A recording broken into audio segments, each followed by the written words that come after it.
my friends. Today we're going to be reading The Berenstain Bears and The Substitute Teacher.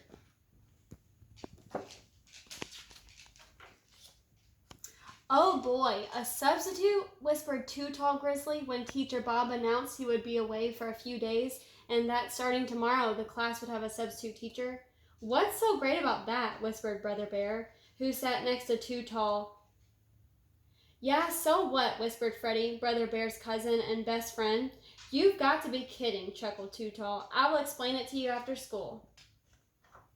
Something funny back there? Asked Teacher Bob in a stern voice. Perhaps you'll share it with the rest of us. It was nothing, sir, said Too Tall. Then stop chattering and pay attention, Teacher Bob went on to announce a big next day history test.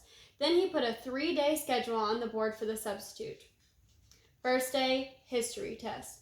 Papers in second drawer. Second day, math review. Third day, let's see. After school, Too Tall and his gang caught up with brother and cousin Freddie. I guess you two goody-goodies are too chicken to help us have a little fun with the grouch, puss-old substitute we're having tomorrow, said Too Tall. We're not goody-goodies, protested Brother. And we're not chicken, said Freddie. What sort of fun? Asked Brother warily. Oh, just a few harmless tricks, said Too Tall. Maybe put a frog in her desk drawer, maybe rig the board erasers and stuff in the supply closet to spill out when she opens it, and some other stuff. Gee, I don't know, said Brother.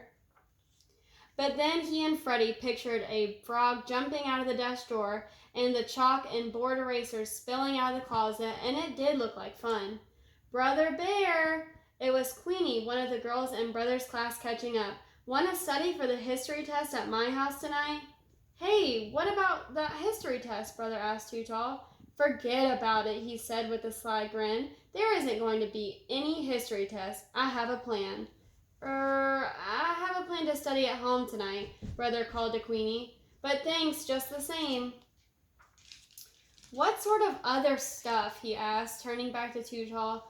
Oh, stuff we'll pick up at the novelty store, he said. You know, fake spiders, a trick book, that a paper snake jumps out of. Well, what do you say? Can we count on you for the frog?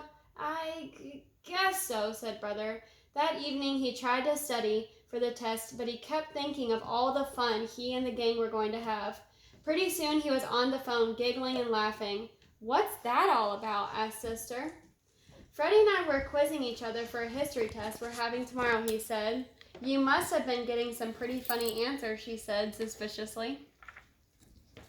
The next morning, very early, Too Tall and his gang were waiting in the schoolyard when Brother and Freddie arrived. Have you got the frog? They asked. A big, fat one, said Brother. We caught it down at Frog Pond. Too Tall led the way into the schoolhouse, along the deserted hall, and into the empty classroom. Working quickly, they rigged the supply closet, placed the fake spiders here and there, put the trick book on the teacher's desk, and slipped the big, fat bullfrog into the drawer. What about the history test? Asked Brother. It's scheduled right up there on the board. What history test? Said Too Tall as he reached up and pulled down a wall map completely covering the schedule. I told you I had a plan. Now come on, let's get out of here before the old grouch push gets here.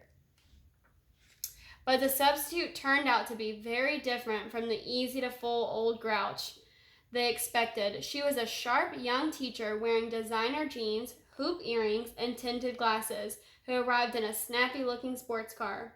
Brother Bear took one look at her and realized two things. One, they probably weren't going to get away with their tricks. And two, the tricks weren't a good idea in the first place. Even Too Tall got worried. Come on, he said, let's get back in there and get rid of those tricks. Working quickly again, they got rid of the fake spiders and the trick book, but the closet was a little too tricky and all the board erasers and stuff came down on Too Tall. They were still picking up the mess when in walked the substitute. What are you fellows up to? She asked, writing Miss Charlene on the board. We're just straightening up a bit, said Too Tall. How very thoughtful, said Miss Charlene. There was just one problem. They forgot the frog. Miss Charlene wasted no time getting the class started. She said, looking around the room. Teacher Bob told me he would leave a schedule. Perhaps it's in this drawer. The big fat bullfrog leaped out of the drawer and bumped into the map, which flew up, flapping around and around like a window shade, revealing the schedule. Everybody did pretty well on the test. Everybody, that is, except Brother, Freddie, and the Too Tall gang. Too Tall? How do you explain that poor paper? Asked the substitute. When he couldn't think of anything to say, she said, "What's the matter? Cat got your tongue?" "And how about you?" she asked Brother. He was speechless too. "What's your problem? Got a frog in your throat? But don't worry, fellows," she continued. "There will be a retest tomorrow, after school." So the next day after school, while the rest of the class was home and having fun, Brother, Freddie, and Too Tall and his gang took the retest. Brother not only learned some history from the experience, he learned how to deal with Too Tall. The next time he tried to coax him into some mischief, he turned him down cold. "Too Tall," he said, "as far as I'm concerned, you're history."